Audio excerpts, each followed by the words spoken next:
जय माता दी दोस्तों। माता रानी आप पे अपनी कृपा बनाए रखे। माघ माह के प्रमुख त्योहारों में से एक बसंत पंचमी का पर्व, जिसे हम सरस्वती पूजा के नाम से भी जानते हैं। इस दिन ज्ञान की देवी माँ सरस्वती का जन्म हुआ था। माँ सरस्वती का रूप बहुत निराला है। माँ के हाथों में पुस्तक, वीणा और माला है, जो श्वेत कमल पर विराजमान है। इस दिन माँ सरस्वती की आराधना और पूजा अर्चना की जाती है। माँ सरस्वती ज्ञान के साथ संगीत, कला, विज्ञान और शिल्प कला की भी देवी है। इसीलिए इस दिन जो भी पंचमी, माघ पंचमी या सरस्वती पूजा या बसंत पंचमी के नाम से जाना जाता है। साल 2025 में सरस्वती पूजा की डेट को लेकर लोगों में बहुत असमंजस है। 2 या 3 फरवरी किस दिन कर सकते हैं सरस्वती पूजा जाने। बसंत पंचमी का पर्व माघ मास के शुक्ल पक्ष की पंचमी तिथि को मनाई जाती है। पंचांग के अनुसार बसंत पंचमी की तिथि 2 फरवरी 2025 को सुबह 9:14 पर लग जाएगी, जो अगले दिन 3 फरवरी 2024 6:52 पर समाप्त होगी। इस कारण साल 2025 में बसंत पंचमी 2 फरवरी को मनाई जाएगी।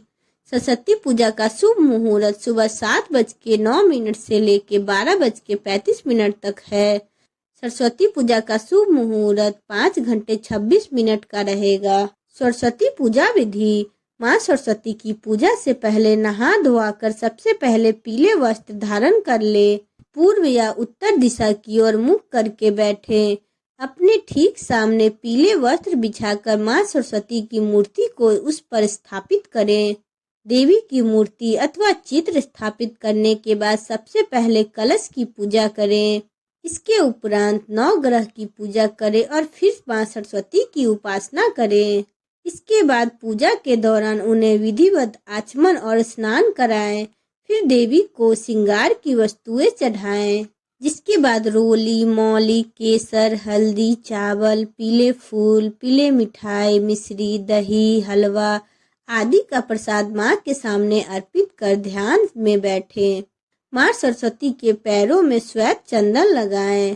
पीले और सफेद फूल दाएं हाथ से उनके चरणों में अर्पित करें और ओम ए सरस्वताय नमः का जाप करें। शिक्षा की बाधा का योग है तो इस दिन विशेष पूजन करके उससे छुटकारा पा सकते हैं। सरस्वती व्रत कथा। एक बार कृत युग के दौरान सुकेत नाम का एक राजा रहता था। वह धर्मात्मा, धर्म का अनुयायी था और धर्म के नियमों के अनुसार राज चलाना जानता था। वह अपने राज्य के नागरिकों को बहुत अच्छे से ख्याल रखता था। उसकी स्वेदी नाम की एक अत्यंत सुंदर पत्नी थी। एक बार सुकेता राज्य पर हमला हुआ और सुकेता को अपने दुश्मनों से युद्ध करने के लिए मजबूर होना पड़ा।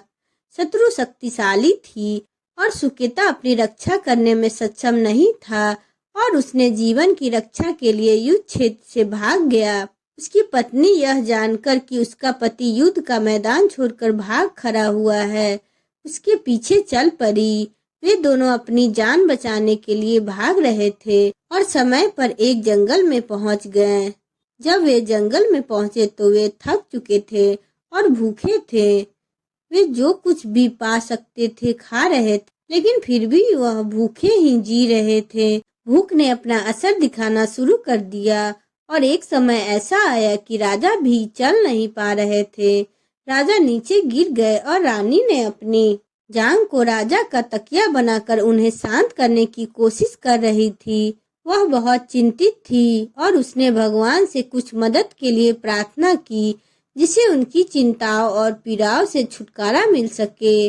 संयोगवश अंगिरस ऋषि उसी रास्ते जा रहे थे और उन्होंने राजा और रानी को देखा। उसने रानी से पूछा कि वह कौन है और जंगल में कैसे आए। ऋषि को तुरंत पता चल गया कि वे राजा और रानी थे। उन्होंने उनसे सारा वैभव और बंधु बांधवों को छोड़कर वन में आने का कारण पूछा।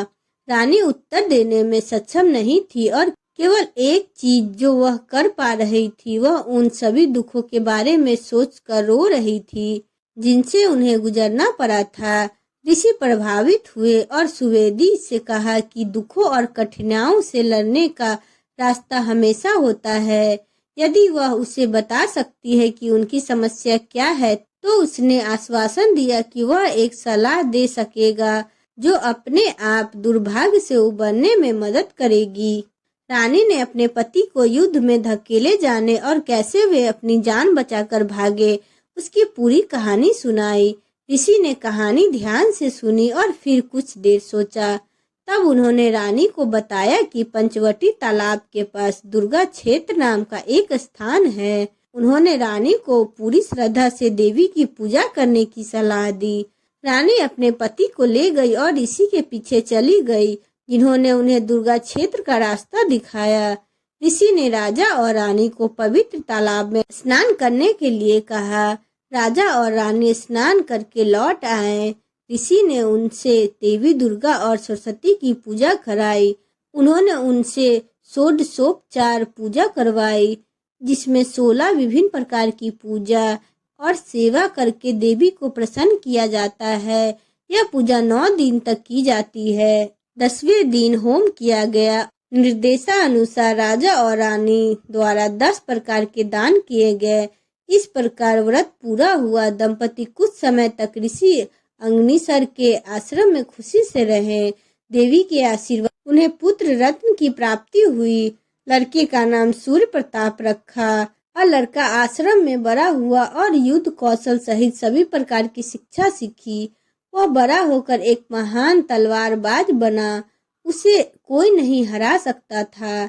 वह सरस्वती माता से विद्या अर्पित करने के लिए घोर तपस्या की।